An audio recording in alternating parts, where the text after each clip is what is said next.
The captain has arrived on social media. We begin with Derek Jeter's new presence on Twitter and Instagram. Jeets takes the top spot here on 5 on 5. The Yankees posted a welcome message to the 47-year-old Hall of Famer on their Twitter account.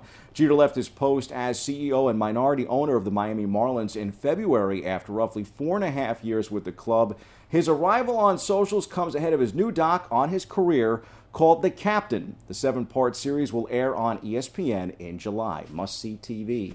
We'll stick with the Bombers here in the 4th spot. The Yankees extended the longest active winning streak in Major League Baseball to 6 games on Sunday, downing the Detroit Tigers 5-4 in extra innings. As has become the story, the Pinstripers received a strong start on the bump. This time it was from lefty Jordan Montgomery. He held the Tigers to 2 runs on 5 hits across 6 1/3 innings, striking out 5 batters in the process. Gumby threw 60 of his 90 pitches, 4 strikes. Precision there by Jordan Montgomery. The first-place Yankees entered the week with 15 comeback wins and 6 walk-off victories, including Sunday. Both stats are the most in baseball. Impressive by the Bronx Bombers. In at number 3, the Amazons have been equally impressive and come from behind form in the National League, somewhat Yankee-like, at least last weekend, and against steep competition too. The Mets overcame a 4-1 deficit last Saturday and then a 2-0 hole on Sunday against the Los Angeles Dodgers.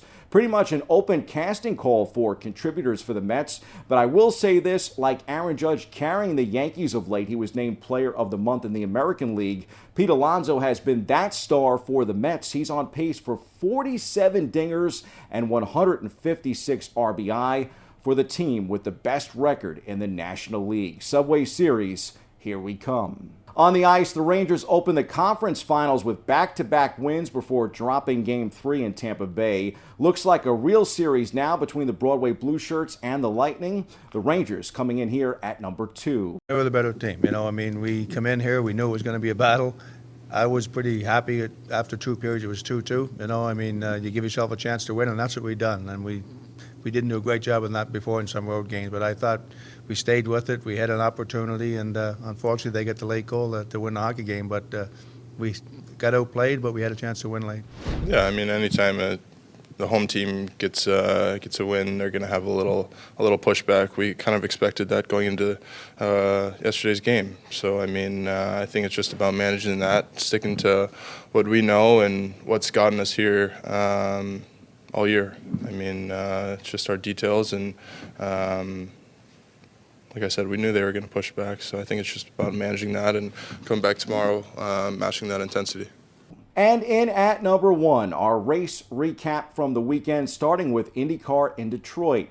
Will Power was a 2-time IndyCar champion on Belle Isle, but something was still missing from his resume, a splash in the James Scott Memorial Fountain to celebrate. His wins came in 2014 and 2017, just before 2018 winner Ryan Hunter-Reay established the tradition.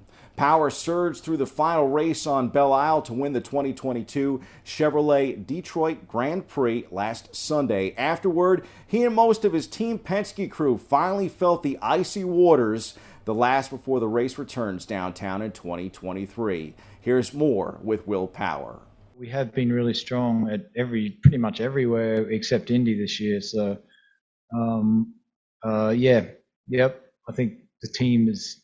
I think the engine's really good. I think the team is good. It has been. I think everything's just flowing nicely for us now. And we want to be competitive for the rest of the year. We want to be in the championship hunt. So that's the goal. In NASCAR, the Cup Series visited Worldwide Technology Raceway, more commonly referred to as Gateway, for the first time. The venue waited nearly a quarter century for its first Cup Series race. No surprise, it sold out. The closing laps were centered around a 3-way battle for the win between Kyle Busch, Joey Logano, and his teammate Ryan Blaney.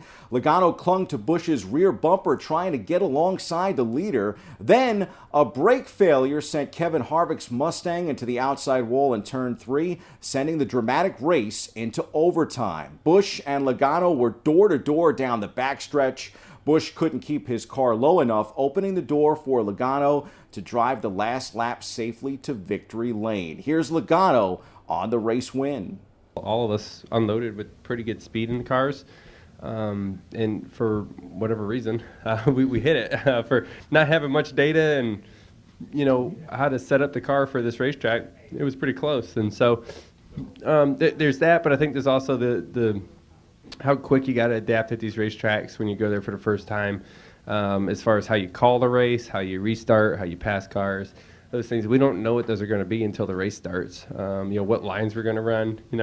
I was surprised to see how high we got in both ends. It's a line, and that kind of changes the way your car drives. And so I think in general, just you got to be open-minded and do things quickly, learn quickly. That leads us to our Bronx Athlete of the Week, and that honor goes to the newly minted Indy 500 champion Marcus Ericsson. Champions are made in the Bronx. Champions from elsewhere come to the Bronx. Last Tuesday, just 2 days after winning the greatest spectacle in racing, the Swede took the Big Apple by storm. That included throwing out the first pitch at Yankee Stadium. Yanks won that night, by the way. Check his Yankee jersey with his number on the back. Pretty cool. He also rang the bell at the NASDAQ on the New York Stock Exchange to kickstart the day. The 31-year-old also visited the top of the Empire State Building for a photo shoot. To boot, his day in New York included a slew of interviews. Congratulations to Marcus Ericsson. To the back end for our look ahead, in at number 1, the Yanks start a new homestand in the Bronx this weekend, welcoming the Chicago Cubs to the BX. At 2, it's the Amazins' turn to face the LA Angels. The Mets continue out west, wrapping up their swing with 3 games against the Halos.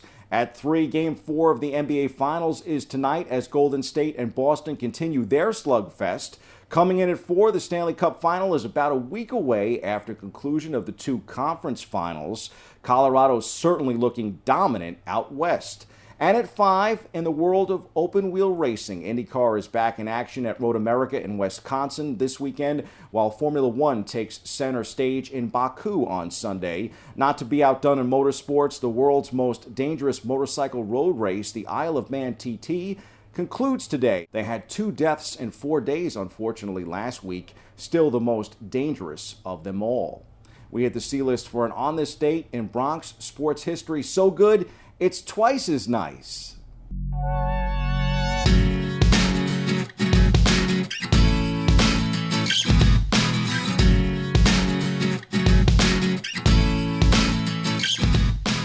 That's right, on this date with 2 notable Yankee notes, including one that this BronxNet reporter witnessed live. We'll start with the one from before my time. Babe Ruth set a record that stood for more than half a century. Ruth became the all-time home run king on this day in 1921 with his 120th round tripper, breaking Roger Connor's then record. Of course, he added 594 more home runs en route to 714 for his career. Babe's mark stood until Hank Aaron hit his record-breaking 715th home run in 1974. Flash forward to 2002, Marcus Thames kicked off his playing career in style on this day that year. He took Hall of Famer Randy Johnson deep on the first pitch he ever saw in the major leagues. It was a bit of payback for the Yanks. The club had just lost the World Series to Johnson and the Diamondbacks the previous fall after 9/11. Thames was traded the next season for Ruben Sierra, but returned to the Yankees in 2010. He was most recently a hitting coach for the team. No Yankee had homered on his first ever pitch before Thames, but 3 have since. Andy Phillips in 2004 and Tyler Austin and Aaron Judge, who did it back-to-back in 2016. Our BronxNet cameras were there for that memorable pair by Judge and Austin, too. The homer from Marcus is a great memory for me as well. Let's keep making more memories right here in the Bronx. That's your look at sports. I'm Bobby C.